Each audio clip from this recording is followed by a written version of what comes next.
Hey, what's up everyone, and welcome to another movie review, and this time I am taking a look at A Haunted House with Marlon Wayans. And of course, this is a parody of the found footage genre of horror movies in general, mostly Paranormal Activity and exorcism movies like The Devil Inside. So, this movie I wasn't looking forward to, especially when I first saw the trailer where it opens up and it's like, oh, it looks like a Paranormal Activity movie, it's a little awkward, I'm like, oh, what's going on? And then, oh, fart joke, I'm like, oh, it's a parody, yeah, it has Marlon Wayans. I'm not looking forward to it. So what did I think of it? Well, let's talk about the story. Alright, so the story for A Haunted House follows Marlon Wayans' character, who of course, in the film, is the guy that has the camera. Just like in every Paranormal Activity and found footage movie ever, he is the character that just cannot drop that camera. And of course he's the one just filming everything in the house and stuff. And the reason why he's actually filming everything is because his girlfriend's coming over and moving in with him. And when she does that, he records everything, they're making jokes and stuff, funny things happen.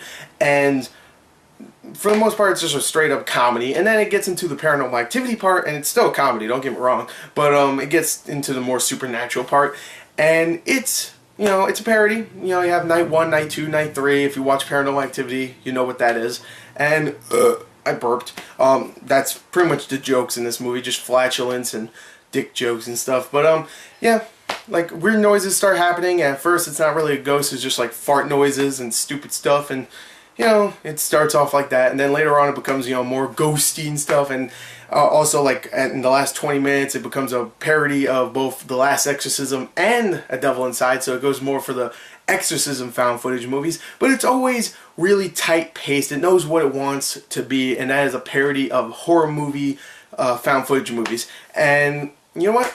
I have to admit, the story here is terrible, just like you would expect. It's just straight up, you know, parody. The jokes, for the most part, don't really hit all the time. There's some that are actually really funny, but I'll get to that in a second. I have to give this story credit, though. It isn't like Disaster Movie or any freaking movie Jason Friedberg and Aaron Dickhead freaking make. They do that stuff where, oh, it's called Disaster Movie, but we'll put Hancock and freaking Incredible Hulk and Iron Man and all these other stupid characters that have nothing to do with disaster movies in our movie because that'll sell tickets. And this movie, it didn't do that. It just went, you know what, it's a Paranormal Activity ripoff. I mean, parody, not ripoff. And guess what? It sold more than Disaster Movie. It already made more than Disaster Movie in its first 3 days.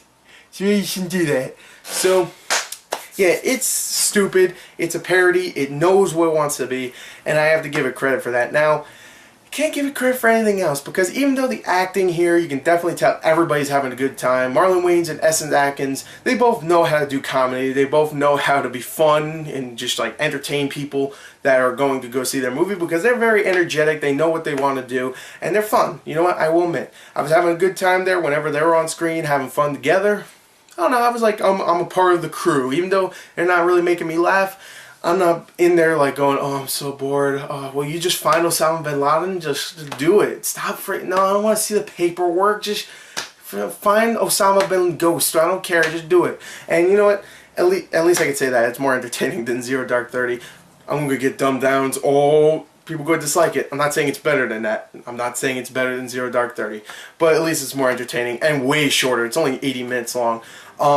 The thing is that even though I was like having a good time, the actors are doing a decent job, there's a lot of very stupid, just overly ridiculous jokes, and some that go on way too long. Even though there's plenty that go like quick, like, oh, make you laugh, now we'll do another one, now we'll do another one. There's a lot that just go on way too long. Like Nick Swartzen's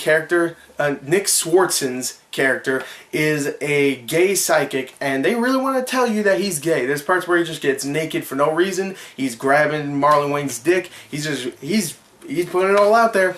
He definitely is.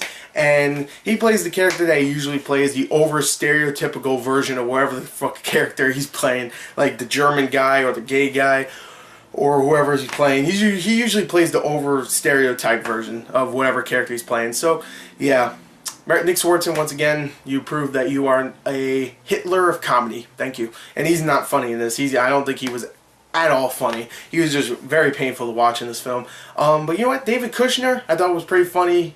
He wasn't in it that much, but I thought he was pretty funny. Cedric the Entertainer had a couple parts where I was like, okay, he's the black priest, so that means, you know, he's not with the Lord, he just wants to stab people and stuff. You know, that's the funny part, I guess. And you know what? There was a couple parts where I was like, you know what? He's kind of funny. He's having a good time, too. I'm liking his character, even though he's a stereotype, but a stereotype too. But you know what? He's saying stuff that's actually kind of funny, unlike Nick Swardson. And you know what? Marlon Wayans and Essex Atkins, like I said, they actually have some funny lines. Again, there's a lot of jokes that go on way too long. Like this whole scene with Marlon Wayans and him screwing a teddy bear. That went on for like 5 minutes, and I'm like, huh, that's kind of funny. 5 minutes later, I'm like, will you fucking end? Will you end? That scene just went on way too freaking long. Way too long. And it just, it's such a bad scene. But there's also others that are really quick that are actually kind of funny. So, you know, I'm all over the place with this film. I hate it, but I also kind of like it. So, you know what? I have to give it I'm going to give it the same score I gave Alex Cross. I don't know why I mentioned that movie. I'm going to give it a 15 out of a 40. It made me laugh at times. But Nick Swardson's character pissed me off, to be honest, and there was a lot of jokes that I really missed. But it was also short, which I liked. It was short. It went on and it was done. But there was also a lot of jokes that just went on way too long and just didn't make me laugh. But there was some that did make me laugh. So there you go. Overall, Haunted House, not horrible like I thought it was gonna be, but not very good either. There you go. There's my review. Thank you and goodbye.